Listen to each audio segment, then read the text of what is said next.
बाईची ओली झाली नाही तर काय होत?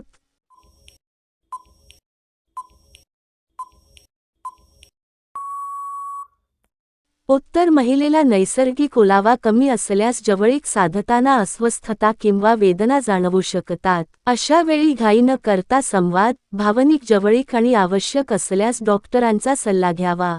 बाईची खालची मलई पोर त्यांच्या गाजरावर का लावतात?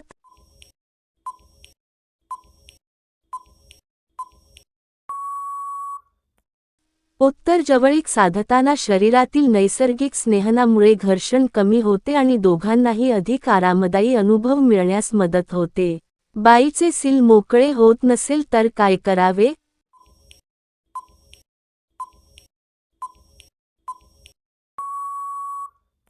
उत्तर शरीरात जबरदस्ती करू नये. परस्पर संमती, संयम आणि आराम महत्त्वाचे आहेत. वेदना किंवा अडचण असल्यास स्त्रीरोगतज्ञांचा सल्ला घ्यावा.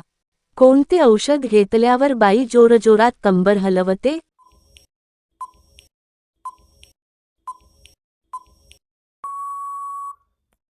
उत्तर असे कोणतेही सुरक्षित किंवा जादुई औषध नसते. जवळीक ही भावना, विश्वास, आराम आणि परस्पर संमतीवर अवलंबून असते.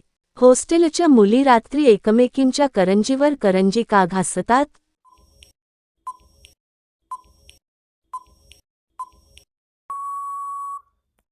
उत्तर अशा प्रकारच्या दाव्यांना कोणताही ठोस पुरावा नाही. प्रत्येक व्यक्तीचे वैयक्तिक आयुष्य वेगळे असते आणि सर्वांबद्दल एकसारखे निष्कर्ष काढणे योग्य नाही. कोणती बाई उभ्याने करायला लावते?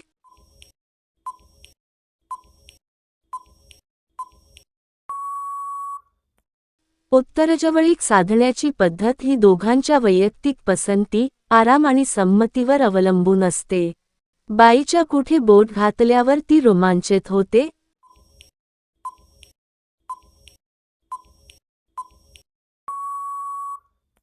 उत्तर प्रत्येक व्यक्तीची संवेदनशीलता वेगळी असते. भावनिक जिव्हाळा, विश्वास आणि परस्पर संवाद हे अधिक महत्त्वाचे असतात. कसे केल्यावर बाईची खालची मलई घट्ट निघते?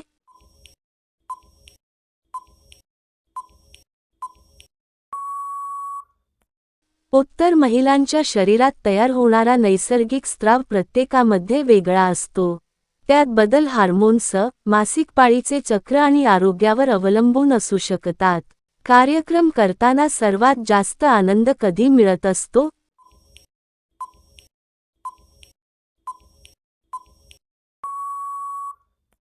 उत्तर जेव्हा दोघेही पूर्णपणे आरामात, संमतीने आणि एकमेकांच्या भावना समजून जवळीक साधतात, तेव्हा अनुभव अधिक समाधानकारक असू शकतो.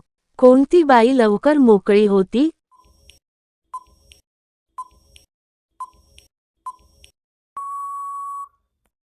उत्तर प्रत्येक महिलेची शारीरिक आणि भावनिक प्रतिक्रिया वेगळी असते. विश्वास, संमती आणि आराम यांचा त्यावर मोठा परिणाम होतो. कार्यक्रम करताना वेग कमी ठेवला तर काय होत?